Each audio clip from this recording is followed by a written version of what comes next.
ආයිබෝවන් කියලා පිළිගන්නවා අපගේ farming with life YouTube නාලිකාවට මම අද මේ වීඩියෝ එකෙන් කරන්න බලාපොරොත්තු වෙන්නේ පිපිඤ්ඤා වගාව සම්බන්ධව හොඳ ආදායමක් ලබා ගන්න පුළුවන් වගාවක් මේ වගාව සාර්ථකව කරගන්නේ කොහොමද බීජ හිටව ගන්න තැන ඉඳන් අසන්න නෙලන තැනට එනකම්ම කියලා දෙන්න තමයි බලාපොරොත්තු වෙන්නේ ඒ නිසා දිගටම රැඳී සිටින්න අපත් සමග channel එක subscribe කරලා තියාගන්න මේ දැන් අපි මේ කරන්නේ මේ අවස්ථාවේදී මේ අර පිපිඤ්ඤා ගෙඩි හැදිලා තියෙන මේ ඒවට මේ කවර දානවා මොකද අපි මේ පිපිඤ්ඤා වලට මේ අර ඉල් මැස්සෝ මේ පළතුරු මැස්සෝ විදිනවනේ ඒ විදින එකට ගොඩක් වෙලාවට තෙල් ගහන්නේ තෙල් ගහන්න නැතුව මේ කවර දානවා ඔයගොල්ලන්ට පේනවා ඇති මේ කවර දානවා මේ අසන්න නෙලන මට මේ කොටුවක් මේක දැන් මාස දෙකක් පරණයි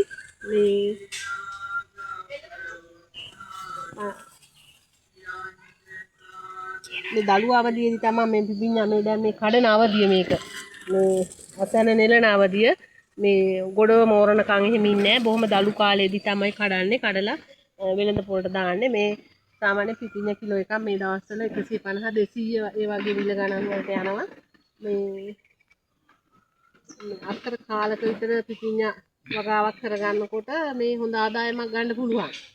ඉතින් මම ඔයගොල්ලන්ට මුලින්ම කියන්නම් මේ වගාව කරගද්දී මේ අපිට මේ උවමනා වෙනවා මේ කුකුල් පොහොර පස අඟල් 6ක් විතර හොඳට බිම පෙරලලා මේ අඩි 5න් 5ට තමයි මේ වලවල් අපි හදාගෙන තියෙන්නේ. මේ වලක් අතර පරතරය අඩි 5. මොකද මේව හොඳට අර මේ අතු විහිදිලා පන්දලමට යන පඳුරු ගහලා යන එකන්නේ. ඒ නිසා මේ හොඳට ඉඩකඩ තියෙන්න ඕනේ.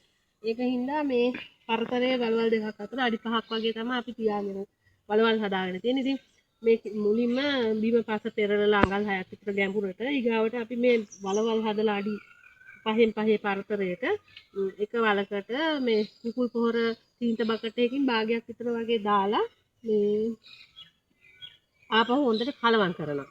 කලවම් කරලා දවස් 15ක් විතර තියෙන්න ඇරලා අපි මේ ශේෂ්ඨයට හිටවන්න දවස් 3කට කලින් මූලික පොහොර දානවා.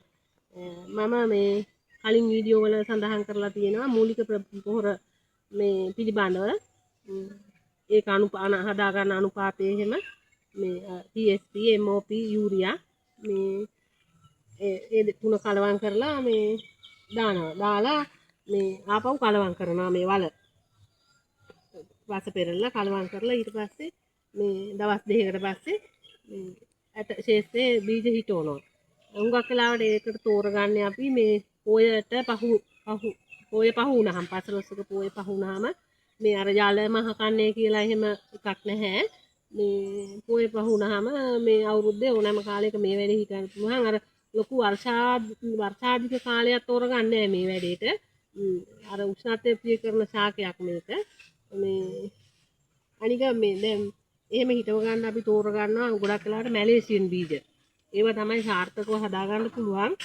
මේ මැලේසියන් බීජ සිවාජි ඒ වගේ තියෙනවා. ඒවා තෝරාගෙන සාමාන්‍යයෙන් ඒවා ග්‍රෑම් 50ක විතර තින් එකක් මේ සාමාන්‍යයෙන් ඇට තියෙනවා 1800ක් විතර වගේ තියෙනවා 1800ක් 1750ක් ඒ වගේ ඇට තියෙනවා මේ ඒ බීජ ඉඳලා සති දෙකෙන් මේ ආපහු පොර දානවා ඒකෙදී අපි මේ TSP එක අයින් කරලා මේ යූරියයි MOP තමයි දාන්නේ පොර දාලා කලවම් කරන ආපහු මාසෙදි දානවා මේ මාසෙදි දාන්නේ හුඟක් වෙලාට අර යාරමිලා වගේ ශාක මේ කොම්ප්ලෙක්ස් එක එහෙම දාන්න පුළුවන් නම් හොඳයි හොඳට ශාකය වැඩෙනවා මේ ඊට පස්සේ මල් හට ගන්න ආසන්න වෙනකොට අපි මේකට මේ යාරමිලා ටාකට් යොදනවා කොම්පෝස්ට් පොහොරත් යොදලා හදාන්න පුළුවන් ඒ වුණාට ඉතින් 100%ක්ම සාර්ථක වෙන්නේ නැහැ කොම්පෝස්ට් පොහොර දාපුවාම ඒ කියන්නේ ඒක සාර්ථකයි ඒ වුණාට අර එතන තරම් ප්‍රතිඵලයක් හම්බ වෙන්නේ නැහැ රසායනික පොහොර කොහොමද දාන්න ඕනේ මේ ව්‍යාපාරික මට්ටමින් ලොකුවට වගාව කරනවා නම්. අනිත් එක තමයි මේ ඊට පස්සේ සාමාන්‍ය දවස් 45 පැන්නට පස්සේ මේකේ මේ මල් හට ගන්නවා. මේ මට කියන්න මේ මල් හටගෙන දවස් 60 වෙනකොට මේකේ අස්වැන්න නෙලන මට්ටමට එනවා. මේවා මේ තව මාස එකමාරක් විතර අස්වැන්න නෙලන මට්ටමට ආවට පස්සේ මේ ගෙඩි කඩන්න පුළුවන්. මේ වැලකින් සාමාන්‍යයෙන් කිලෝ 10ක් විතර වගේ කඩා ගන්න පුළුවන්. මේ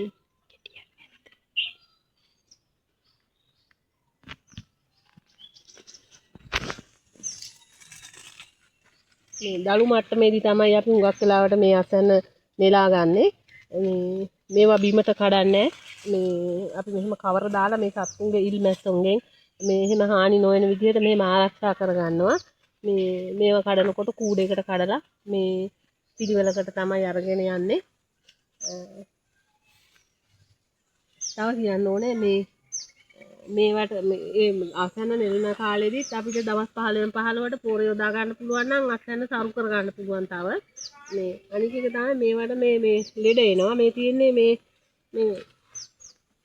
හැදිච්චි මේ කුල කොර වෙලා මේක සමහරක් වෙලාවට කහ පැහැ ගැන්වෙනවා.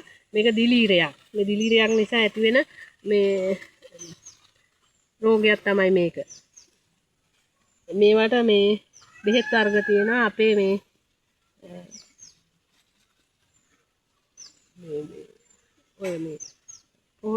පොහොර බෙහෙත් එහෙම ගන්න මේ භෝජන මධ්‍යස්ථාන වලින් එහෙම නැත්නම් මේ කඩවල් වලින් අහලා අපිට දැනගෙන මේවට ගහන්න බෙහෙත් ಜಾති තියෙන කිමිකල් වර්ග ඒවා ගහන්න පුළුවන්.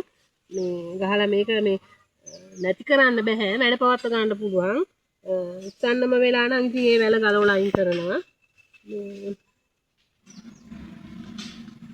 අනික මේ අපි මේ පිපිඤ්ඤා වගාවේදී මේ බිම දිගේ අරින්නේ නැහැ පිපිඤ්ඤා. මොකද මේ ගෙඩි මේ අවුට් වෙනවා. දැන් අපි උදාහරණයක් විදියට ගෙඩි 100ක් හැදුනොත් එහෙම ඒකෙන් 50ක්ම අර බිම මේ මඩ තැවරිලා ඒ සමහර විට දිය වැඩි වෙන වතුර වැඩි වෙලා එහෙම තියෙන තැනක එහෙමනම් එතමනේ වැඩි දියෙන් දැනගෙන එහෙමනම් ඒවා මේ කුණු වෙන්න බලනවා. ඒ වගේ නොයෙකුත් හානි සිදු වෙන හින්දා අපි මේ වගේ පන්දලම්මයි පන්දලම තමයි හදාගෙන පන්දලමට තමයි මේක අරින්නේ. මේ පන්දලම මේ හදලා තින්නේ මේ ටෙලිකොම් වයර් වලින් මේවා ගන්න පුළුවන්. ඔය ඒ වගේ ආයතන වල මේ වයින් කරන ඒවා ඔය ටෙන්ඩර් මගින් අර එහෙම ගන්න පුළුවන්.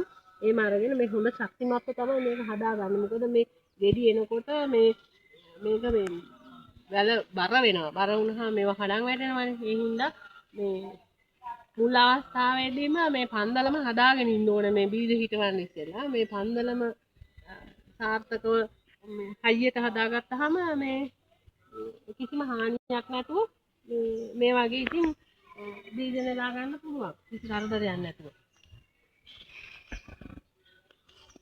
හැමදාම මේ හවසට උදේට එහෙම මේ අර වගේ කවර දානවා. මේ හැම ගෙඩියකටම මේ මං හිතනවා ඔයගලන්ට මේ මං කිව්ව දේවල් වලින් මේ හොඳ දැනුමක් ලැබෙන්න ඇති කියලා. අනික මං කියන්න ඕනේ මේක මේ මුලින් ඉඳන්ම සාර්ථකව කරගන්න මේ අපවීම කැපවීම දෙකම කරන්නේ මේ අපේ මගේ මහත්තයා විමරන්නකෝයි මහත්තයා වෘත්තීය විදිහට කොයිතරම් තමයි යා කරන්නේ. අපි මේ පිපිඤ්ඤා වගාවෙන් මේ හොඳ ආදායමක් ගන්නවා. සාමාන්‍යයෙන් මේ මාස 3ක් විතර වගේ කාලයක අක්කර කාලක විතර මේ පිපිඤ්ඤා වගා කරුවොත් එහෙම ඔයගොල්ලන්ට පුළුවන් ලක්ෂ 1.5ක විතර ආදායමක් ලබා ගන්න. ඒ නිසා ඔයගොල්ලන් මේ දේවල් අත්හදා බලන්න, මේ දේවල් කරන්න. අපත් සමග වැලී සිටියාට ඔයගොල්ලන්ට බොහොමත්ම ස්තුතියි. සුබ දවසක්.